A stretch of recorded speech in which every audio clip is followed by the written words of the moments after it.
Dans cette vidéo, je vais t'expliquer de A à Z comment apprendre la montée en force, comment débloquer ton premier handstand push-up, et ça, même en partant de zéro.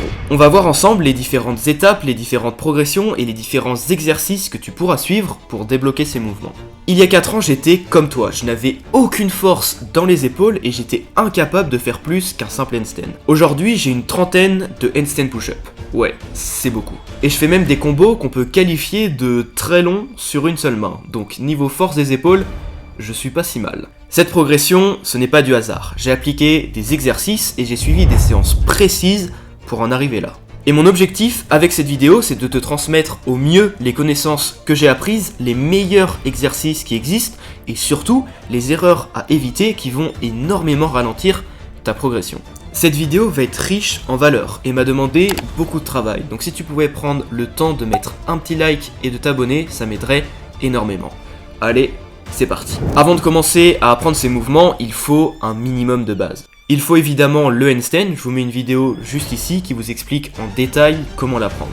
Et le mieux serait d'avoir déjà un minimum de force, donc une dizaine de pompes et de dips, ça t'aidera énormément. Ce sera la preuve que vous avez assez de force de pousser pour vous attaquer à ces mouvements. Si vous avez tout ça, on va passer au premier mouvement qui est la montée en force et qui va servir de prérequis pour le handstand push-up. Ce mouvement est en réalité extrêmement simple à faire une fois qu'on a compris comment il fonctionnait. Déjà, il existe deux types de montée en force, celle bras tendus et celle bras pliés. Nous on va voir celle avec les bras pliés car celle avec les bras tendus c'est surtout une question de souplesse et les exercices sont assez différents. Ok, donc pour la montée en force bras pliés, il faut savoir que si tu as déjà le handstand, tu es probablement déjà capable de faire la montée en force. La première chose c'est qu'il existe différents niveaux d'amplitude. En gros, plus vos bras seront pliés, plus la force demandée pour remonter sera élevée, et donc le mouvement sera plus dur. C'est comme en pompe, plus on plie les bras, plus c'est dur de remonter. Et donc forcément, si vous pliez très peu les bras, le mouvement sera beaucoup plus simple. Pour apprendre un mouvement, il faut toujours choisir la facilité. Toujours. Donc au début, vous allez commencer par plier très légèrement les bras pour débloquer votre première montée en force. Et plus vous serez à l'aise, plus vous allez pouvoir plier les bras davantage. Et c'est ça qui, petit à petit, va vous donner une vraie montée en force. Maintenant, je suppose que même en pliant très légèrement les bras, certains ne vont pas réussir. Et peut-être même qu'ils vont rester bloqués à une amplitude sans jamais réussir à descendre plus bas. Et c'est là qu'interviennent les jambes. Et oui, contrairement aux pompes classiques, ici, on peut céder des jambes.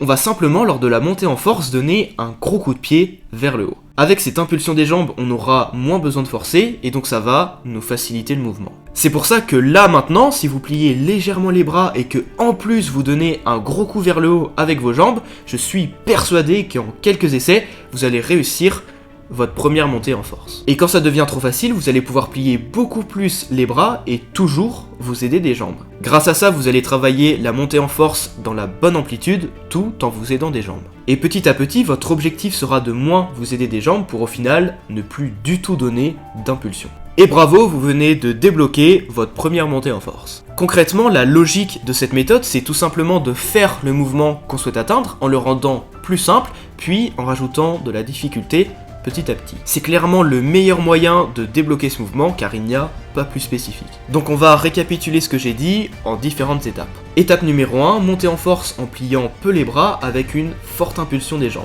Étape numéro 2, monter en force en pliant un peu plus les bras avec une forte impulsion des jambes. Étape numéro 3, monter en force en pliant peu les bras mais sans impulsion des jambes. Étape numéro 4, monter en force en pliant beaucoup les bras avec une forte impulsion des jambes. Étape numéro 5, monter en force en pliant un peu les bras, mais sans impulsion des jambes. Et petit à petit, diminuer l'impulsion des jambes lorsqu'on plie beaucoup les bras pour arriver à la vraie montée en force. On peut évidemment rajouter des étapes comme faire des impulsions en straddle, passer du handstand à la position bras pliés, ou encore faire la montée en force en frog stand. Je vous montre ces 3 exos et si vous avez envie de les faire, vous pouvez car ils sont très bien aussi. Maintenant, juste faire des essais pendant une séance entière, ça risque d'être compliqué. Donc vous pouvez commencer pendant 15-20 minutes par ça, puis après faire des exercices de renforcement en poussée, donc comme des pompes ou des dips, ou en faisant les exercices que je vais vous présenter dans la partie handstand push-up. Et voilà pour la montée en force, c'est simple et efficace et il n'y a pas besoin de complexifier un mouvement aussi basique. Pour les handstand push-up, on va voir c'est un peu différent.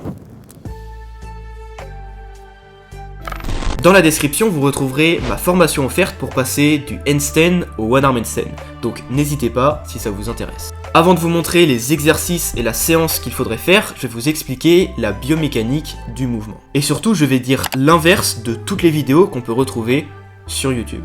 Mais comme je sais faire une trentaine de handstand push-up et que ce n'est pas le cas des autres qui font des tutos sur YouTube, c'est forcément moi qui ai raison. Le mec trop orgueilleux. Bon, au moins je suis pas hypocrite. Ok, donc les handstand push-up comme ça, qui sont trop beaux à regarder, on oublie. Et les handstand push-up face au mur, on oublie encore plus. Alors, pourquoi ?